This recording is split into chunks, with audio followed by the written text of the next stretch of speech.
এই ড্রেসটা করেছিলাম আমার নিজের জন্য। তো চেষ্টা করছি ভিডিওটা সম্পূর্ণ একটা ভিডিওতে দেওয়ার লং করে, কারণ এটার আমি শর্টস আমি আলাদা আলাদা করে দিয়েছিলাম। তো ডিজাইনটা হচ্ছে গিয়ে উপরের পার্টটাতে সেপারেশনের মতো আছে দুইটা, তো আমি একটা সাইডে হচ্ছে গিয়ে ডিজাইন করব আর একটা পোর্শন খালি রাখবো। আমি সিম্পলি কাজটা করব, যেহেতু এটা আমি বাসায় পরবো, তাই খুব বেশি গর্জিয়াস করব না আর নিচের দিকেও কাজ করব না। তো এই যে এভাবে করে জাস্ট লাইন ক্রিয়েট করে এভাবে করে কিছু পাপড়ির মতো দিচ্ছি আর মিডল থেকে কিছু এরকম ফুল দিব। ডিজাইনটা সম্পূর্ণ ড্রয়িং করা হলে বিষয়টা আর কি বুঝতে পারবেন। জাস্ট এভাবে করেই কিন্তু দিচ্ছি। আপনারা এভাবে করে কিন্তু কামিজ করতে পারেন। আমি ফ্রক স্টাইলে করছি আর এখানে আমি 2 গজ কাপড় নিয়েছি। অনেকেই জিজ্ঞেস করেছেন 2 গজে কিভাবে হয়েছে। বেসিক্যালি আমি এটা খুব বেশি লম্বা করিনি, ফ্রকটা আমার হাঁটু পর্যন্ত। আর হাতাটাও দেখতে পাচ্ছেন শর্ট, আর হচ্ছে গিয়ে কোমরে কুচি আছে এভাবে করে। আসলে টেইলার হচ্ছে আমার এক আপু, সুতরাং কাপড় উনি ওইভাবে করে বুঝেই বানিয়ে দিয়েছে, কোনো অসুবিধা হয়নি আমার। আপনারা যারা বাইরে পড়বেন তারা অবশ্যই 3 গজ বা 3.5 গজ কাপড় নিয়ে তারপরে ফ্রকের মতো একটা বানাবেন, তাহলে আরও বেশি ভালো হবে।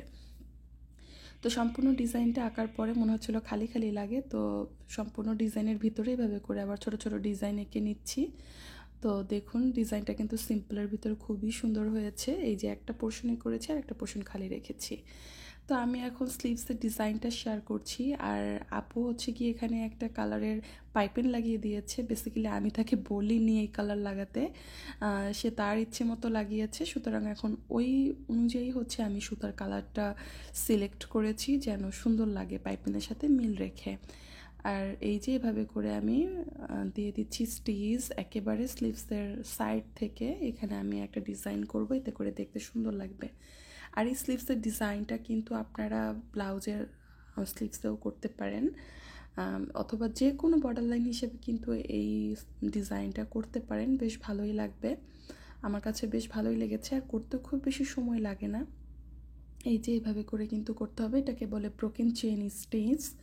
তো এই যে এইভাবে করে আমি 2টা লাইন করেছি। নর্মালি সেলাই যে থাকে 2টা স্লিভস বা যে কোনো পায়ের সেলাই দেখবেন যে 2টা সেলাই থাকে, তো আমি ওই 2 সেলাইয়ের উপরেই হচ্ছে এটা সেলাই করেছি। আর এখন মিডলের দিকে সেলাই করছি। 2 পাশে দিয়েছি হোয়াইট কালার, মিডলে দিচ্ছি বাসন্তী হলুদ। আর আমার এখানে পাইপিং তো আছেই একটা ফিরোজা রঙের, বেশ সুন্দর লাগছিল এই কালারগুলো।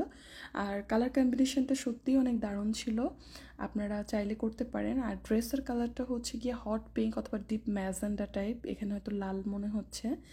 এখন এই বর্ডার লাইন 3টা করার পরে মনে হচ্ছিল যে আরেকটু সুন্দর লাগার জন্য আমি একেবারে মানে উপরের দিকে এভাবে করে পাতা স্টাইলের ডিজাইনটা দিয়েছি, যেটা নর্মালি আমি বডি পার্টেও দিয়েছি। তো এখন আমি ওই যে পাইপিনের কালার ওইটার হচ্ছে গিয়ে ম্যাচ করে যে সুতাটা পেয়েছিলাম সেটা দিয়ে আমি কিন্তু এই কাজটা করছি।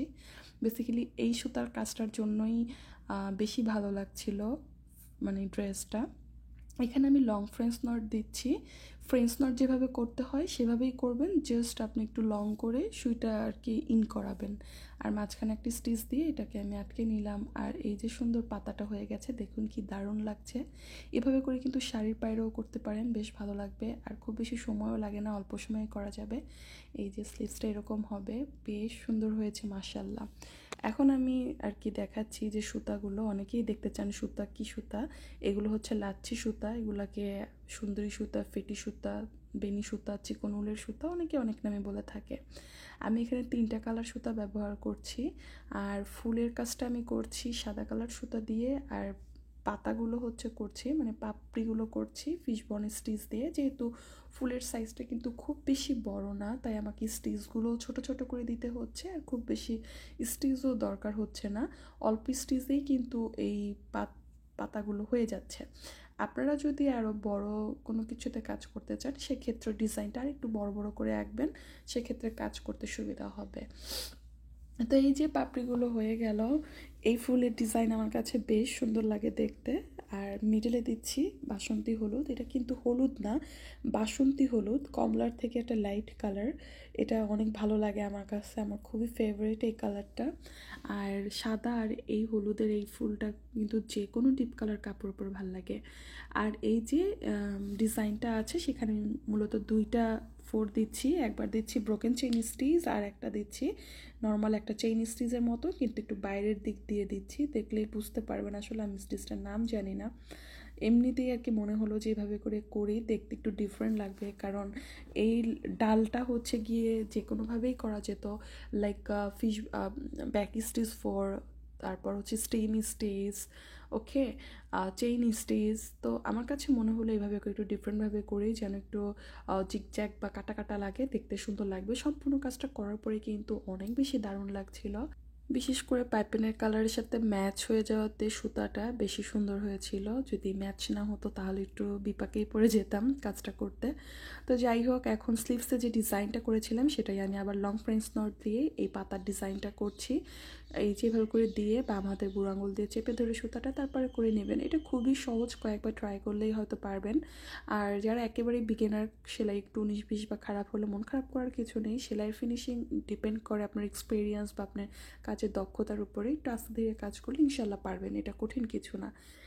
এই যে অলমোস্ট শেষের দিকে, আমার কাছে মনে হচ্ছিল কখন শেষ হবে ড্রেসটা।